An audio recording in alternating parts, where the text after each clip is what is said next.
meus amigos, nossas saudações cordiais. Estamos aqui de retorno mais uma vez para o canal Lições de Amor, nesse bloco que visa fazer o estudo bíblico neotestamentário. Nós estamos atualmente estudando Atos dos Apóstolos e hoje vamos nos debruçar ao capítulo 19, dar continuidade ao capítulo 19, versículos 8 a 10.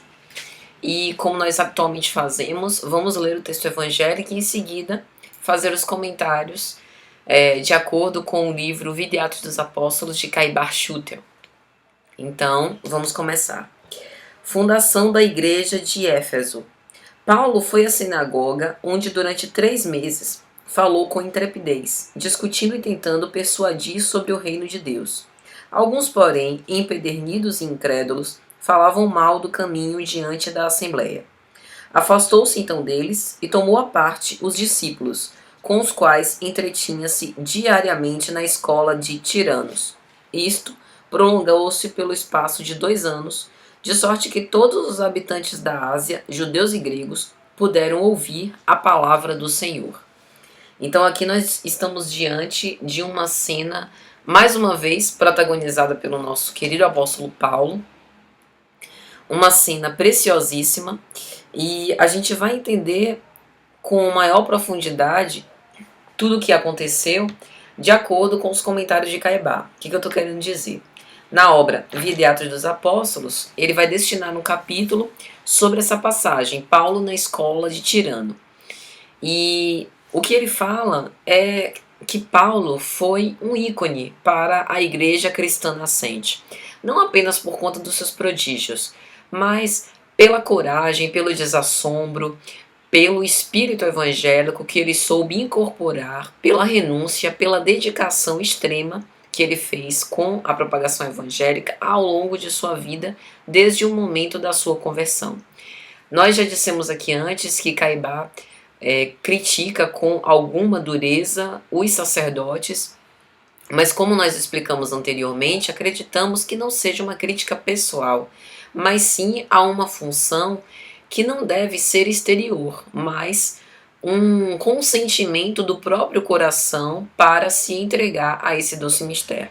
Utilizando palavras dele, os intermediários entre a terra e o céu não são aqueles que se arrogam tais títulos, mas sim os que dão testemunho do céu, da grandeza e da sabedoria divina.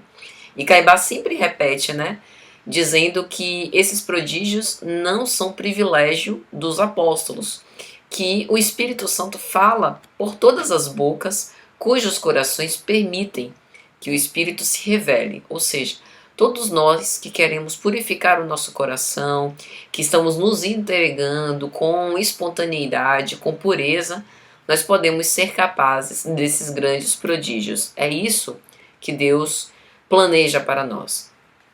E ele continua dizendo, o apóstolo resolveu voltar a Éfeso e erguer verdadeiros edifícios sobre os fundamentos dos quais ele tinha sido sábio construtor.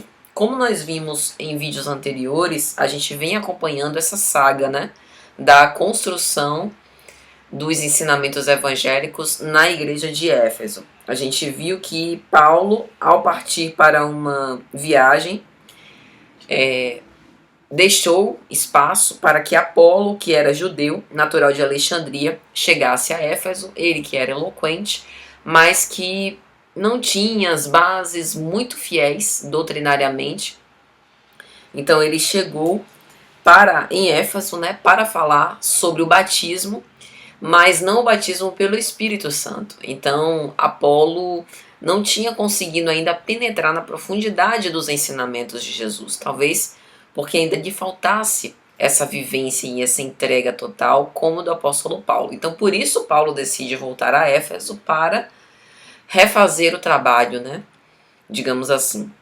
E aí Caibar vai dizer que Paulo fez o investimento, como nós vemos aqui anotado por Lucas. Ele foi à sinagoga durante 3 meses consecutivos, falando com intrepidez, sem desistir, tentando não fazer prosélitos, mas tentando tocar as pessoas, e ele encontrava ainda pessoas que eram empedernidas, que não conseguiam crer nessa experiência, nessa vivência evangélica. Então ele resolve abandonar a sinagoga e vai para a escola de Tirano, onde ele fala. Paulo tinha uma verdadeira vocação para falar e ser ouvido por aqueles que estavam fora da imagem da igreja, da imagem dos templos sagrados, né? Que a gente acostumou-se a chamar de gentios. Então ele ia onde ele se fizesse ouvir. Paulo tinha essa argúcia de perceber aonde ele estava sendo mais útil, né? Então ele vai e lá fica pelo espaço de 2 anos, propagandeando o evangelho, aqui e acolá, por todas essas cercanias da Ásia. E aí Caibá vai dizer, né? De fato, o antigo Saulo, poderoso só para o mal, tornou-se o mensageiro da saúde que fortalece o corpo e que vivifica a alma.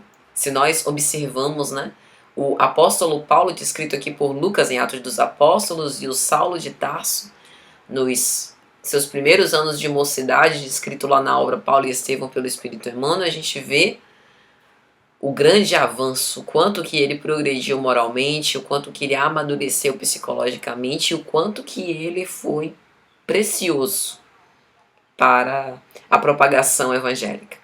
Então, precisamos, com base em tudo isso, nos fortalecer neste grande exemplo e fazer também a nossa parte, renunciar a nós mesmos, tomar a nossa cruz e seguir os ensinamentos de Jesus. Um grande abraço a todos, meus amigos, espero que tenha sido útil. Até a próxima, se Jesus permitir.